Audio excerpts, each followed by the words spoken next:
So today's job, or this morning's job rather, is to clean out this shed. I've cleaned out the front and I scraped the front out with the 4/6, which is just over there. That's like my routine. 3 times a week I scrape this part, what say about 12 foot behind the feed barrier, and then I back in with the Teagle straw chopper and bed down. But every so often I clean the back of the shed out. I'm kind of interested really how often other people clean out the back of the shed. Do you let it pile up for a long time? I usually go about 5 or 6 weeks. This is a little bit long. I've gone about 7 weeks because I've just waited till over the Christmas New Year breaks out of the way, and I haven't bothered, so I'm going to do it this morning. It could be, everyone's different, but I think because I chop the straw, it doesn't go a more kind of solid. I can easily clean it out with the bucket, which I'm going to in a minute. But I think after a while, the straw seems to just get trod in and it doesn't seem to last as long. So that's why when it gets to sort of, I don't know what we're worried about, 9 inches at the moment, it's time for me to clean it out anyway. So I'm interested in what other people do, whether you clean out more often, back of the shed, or whether you leave it, even maybe the whole winter and pile up, and do you think that works better because they've got a thicker depth of stuff that they can lie on. I'm sure they don't perhaps like it for a day or two when I've cleaned out until it builds up some straw, but it soon does again. So I try and put a bit more straw in when I've cleaned out, just so that they're off the concrete. So but yeah, so I better get on with it.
shed cleaned out then. Because they're coming back in and it's the same stock coming back in, I don't worry too much about getting it close to the sides or under the trough or anything. It's just a case of getting the biggest done as quick as possible, and then I can get it bedded now and then let them back in the shed. There was a couple of changes that I made to this shed before we started housing in the winter. In this shed previously, it's a 60 by 30 shed by the way, there was a row of concrete sleepers down here where I'm just putting my finger. They are actually still here. They're just stored over there on the yard. And they used to be down here. I think there was about 8 in total down here. Basically just by this tank here to that other tank. And it sort of divided it in two, so this half behind the barrier then was scraped out, and what was on the other side of the concrete sleepers was then just, you know, bedded up with straw. But they got a bit of a nuisance because they're really heavy and you don't think they were going to move, and they were wedged in tight, but they would start to move when like the juice get underneath them. They started to move out with when the muck built up. So this time I decided I'd just take them out and do without, and to be honest I think it's been a lot better. One, I don't have to worry about catching the tractor or the scraper or anything. When they did move out and you cleaned out, you had to straighten them all up again.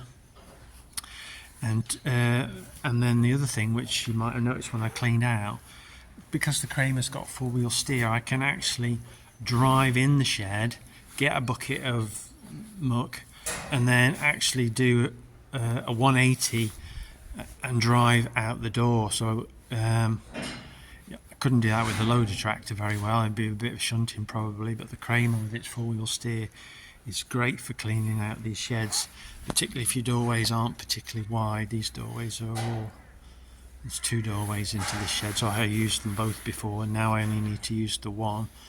And it just makes life a bit easier. So yeah, actually something that you'd had for a long time and we'd used, actually you work out it's better without. And the other thing that I did alter in this shed is at this back wall here had 2 rows of concrete panels like this, so it was up to here, and I took the concrete panels out from this side and put these crash barriers. One concrete panel is not high enough, so it's one concrete panel and a crash barrier. And the reason for that was to get more airflow. If you've got very young animals, then perhaps you need a bit more protection, but my animals are 12 months old onwards, and really it's just a case, I think, more of keeping them dry. I don't think actually they can have too much fresh air. If it does get very stormy, I can shut the doors. I've got doors either end at this back, but most of the time I keep them open as well. We've got Yorkshire boarding. Camera's always a bit deceiving, I've noticed. Always makes your Yorkshire boarding look like you've got really big gaps, and actually that's not the case. The gaps are obviously a lot smaller. Don't know why on camera it always comes out Yorkshire boarding.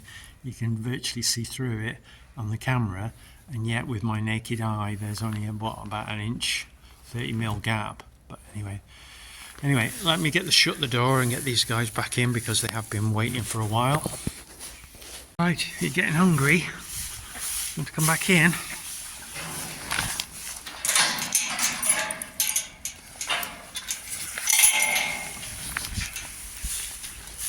There we go.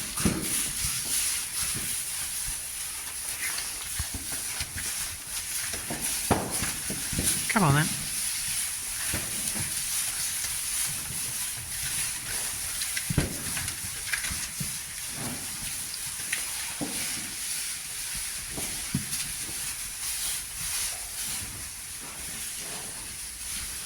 You, you're not coming in.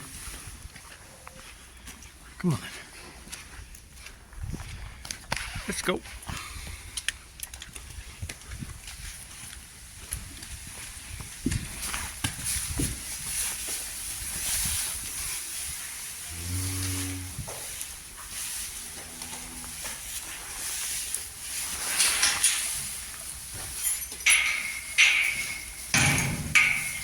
Right, as always guys, thanks very much for watching, much appreciated, and I'll catch you again soon.